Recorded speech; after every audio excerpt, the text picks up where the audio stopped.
Now, let me start by quickly saying that the basic idea or general concept behind the Force Ghosts is actually a very interesting and cool one in my opinion, because as we learned in Season 6 of the Clone Wars, it's actually considered the great gift, and is reserved only for those who, in essence, can become a true and pure servant of the Force, and let go of all of their fears and attachments in life. And then upon death, when they join with the cosmic force, as all things do when they die in the Star Wars galaxy, they're able to retain their consciousness and live on forever in a type of non-linear existence, which then allows them to come back and help the living when and where needed. Which initially does sound all well and good, that you can have these immortal non-linear ghosts, which means they should know past, present, and future, show up and seemingly whenever and wherever they want, lay some knowledge upon our heroes, though probably just force-sensitive heroes. However, when you really stop and think about it, you realize they present quite a few storytelling problems. Mainly, why do they show up when they do? Or why don't they show up more often and help out even more than they do? What rules, if any, do they actually have to adhere to in the regard of when and how they interact with the living Force? For example, why did Obi-Wan's Force Ghost wait so long to send Luke to Yoda to be trained? I mean, there's a 3-year gap between A New Hope and The Empire Strikes Back, so what was the holdup? Did he want Luke to flounder around for a few years to prolong the suffering of the galaxy before the Jedi returned? Did Luke maybe have to be near death for Obi-Wan to be able to appear to him, as he was on Hoth when he finally did show up? But if that's the case, why was Obi-Wan able to tell Luke to "Run, Luke, run" moments after his death in A New Hope aboard the Death Star? Furthermore, he was also talking to Luke during the trench run at the end of the movie, even telling him after he blew it up that the Force will be with you always. But wait, at the end of Revenge of the Sith, Yoda tells Obi-Wan, a highly trained Jedi Master mind you, that he needed more training to be able to commune with Qui-Gon Jinn. So how was it Luke didn't need any training to commune with Obi-Wan? Is it because Luke was just stronger with the Force in general? Well, maybe. Was it because Qui-Gon's training to be a Force ghost was never completed, so he couldn't just manifest like others could? Well, probably. So at least there's a decent explanation for that. But we still don't know why Obi-Wan waited so long to send Luke to Yoda, especially considering how much he was talking to him at the end of A New Hope. I mean, after he said the Force will be with you always, why not add, "Oh, and head to Dagobah and find Yoda to continue your training"? Perhaps it was all about timing, though, or the right moment to send Luke to Yoda so that everything would work out as it should, which Obi-Wan would of course know since he's a non-linear being now. This then leads us to maybe the greatest current mystery regarding the Force Ghosts, which is, how much interaction did Luke have with them after he sees them at the end of Return of the Jedi? Were they helping him every step of the way as he rebuilt the Order? Maybe were they helping a little bit here and there? Or were they completely absent, and he didn't see a single one of them again until Yoda shows up in The Last Jedi? I mean, one way or the other, Luke sounded a little bit bitter when Yoda did show up, and who could blame him really? None of his non-linear and presumably all-seeing ghost friends warned him about his nephew turning to the dark side, and how everything concerning his new Jedi Order, and everything Yoda told him to do on his deathbed, which was to pass on what he had learned, well, it had all been for naught. And what would make it even worse for Luke, or maybe make him even more bitter, is if the Force Ghosts had been showing up to him frequently over the years, even helping him or guiding him as he rebuilt the Order. I mean, at face value, that sounds a little bit like a dick move, considering, again, as non-linear beings, they should have seen, or had a strong suspicion, that Ben was going to fall to the dark side eventually.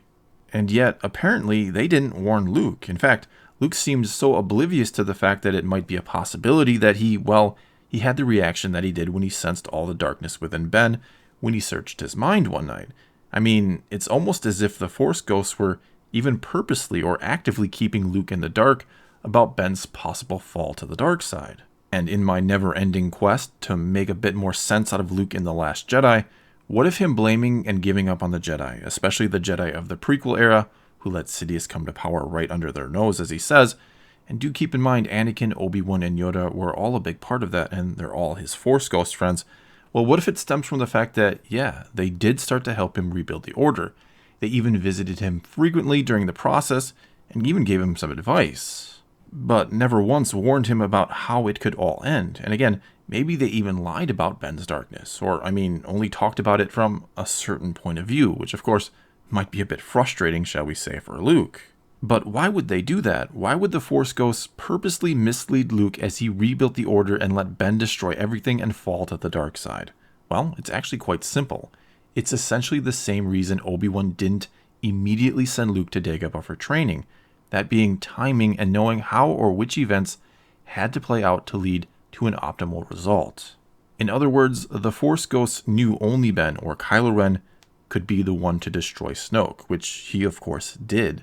They'd even foreseen it was the absolute only way to ever stop him, and they'd also foreseen just how it all have to play out, how every single event leading up to that fateful moment where Kylo Ren killed Snoke had to go.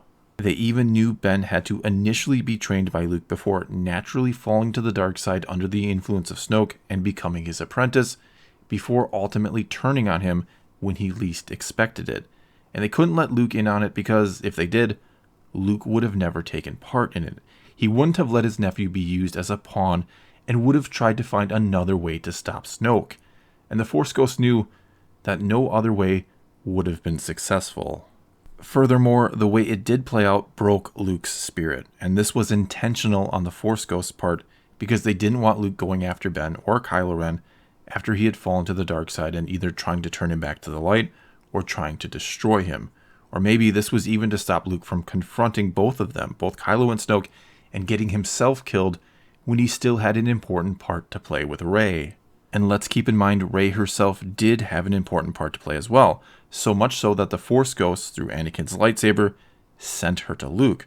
Both Yoda and Obi-Wan are heard in Rey's Force vision after she touches the saber, with Kenobi even telling her these are her first steps. Rey finding the disgruntled Luke played a role in her decision to go and save the monster she thought Kylo Ren to be, until she learned the truth from Luke about his fall to the dark side, and it was also she could be there for the fateful moment Kylo Ren destroys Snoke, acting mostly as a distraction.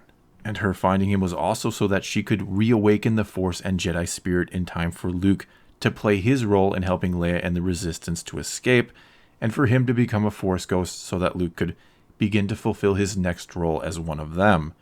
Simply put, it was all a part of the plan.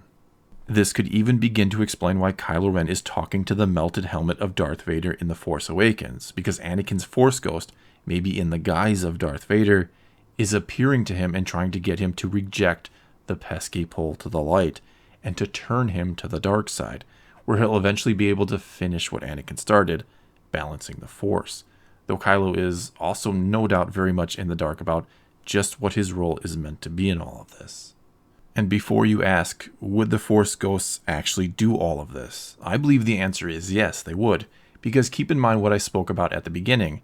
They are given the great gift by being true selfless servants of the Force, and they have given up all attachments, sacrificing Luke and Ben, if you will, to stop Snoke, who may be the very epitome or embodiment of the dark side, is something they would likely do without hesitation, especially if they knew in the end everything would work out, which they would, that Kylo would be stopped and maybe come back to the light one day, and Luke would also be given the great gift and become a Force Ghost, which he apparently did.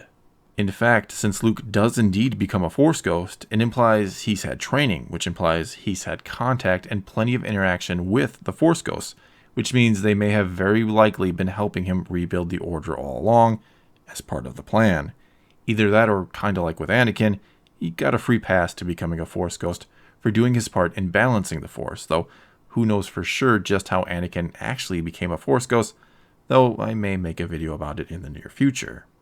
Okay, now do I think this is actually how it's all going to play out, or what will be revealed in Episode 9? Well, who knows, but it does kill two birds with one stone.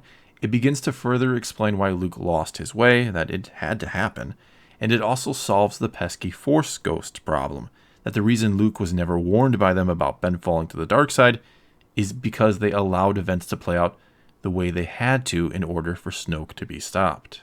And this could all be explained fairly easily and neatly in a scene in Episode 9, where Luke's Force Ghost appears to Rey and tells her they all had their role to play in stopping Snoke, that it was of the utmost importance in regards to balancing the Force, and that now the most important thing is for her to find a way to save Ben.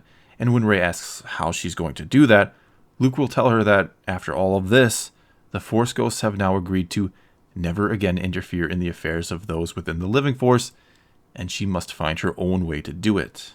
Because probably the greatest downside of this theory is that everything from the original trilogy onward was, in a sense, predetermined, and the characters were always following a path laid out before them by the Force Ghosts who were manipulating everything, that nothing really happened because of one's own choosing, which very much goes against the idea of Star Wars where individuals decide their own fate or destiny. However, with all seeing Force Ghosts already in the picture, that's a pretty hard sell, which is the reason I could see Episode 9 giving us not only a final explanation for them, but one that sees them gone forever, and we'll get one last farewell from all these characters we all grew up loving. Well, that's all I've got for you this time. Now it's your turn to let me know what you think of this theory. Does it make sense? Would it be confusing perhaps? Or is it just not very good? Either way, let me know in the comments below, and let's talk some Star Wars. And until next time, thanks for watching.